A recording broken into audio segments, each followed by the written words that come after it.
Adhering to social distancing protocols set out by the Ministry of Health, the tourism team hosted their annual Thanksgiving service virtually.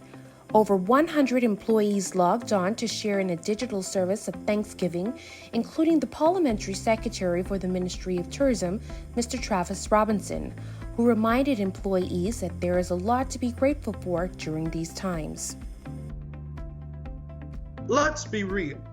These are some of the worst times, or as many of us would say, the absolute worst we have seen in our lifetime. But the Bible often guides us on the whole spectrum of human experience. What attitude does the Bible advise us to adopt in the face of dire times such as these? The guidance is concise and crystal clear. Give thanks in all circumstances, for this is the will of God. As the industry begins the journey to recovery, he shared what will propel this process, emphasizing how critical team tourism will be to the rebound of the industry.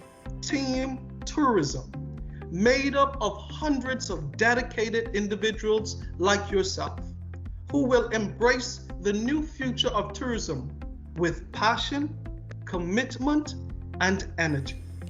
A jovial service and one filled with praise left employees in high spirits and committed to keeping the spirit of gratitude for the entire month of November. Get more details on our Thanksgiving service by visiting tourismtoday.com. I'm Mercedes Demerit, and this is Tourism Today.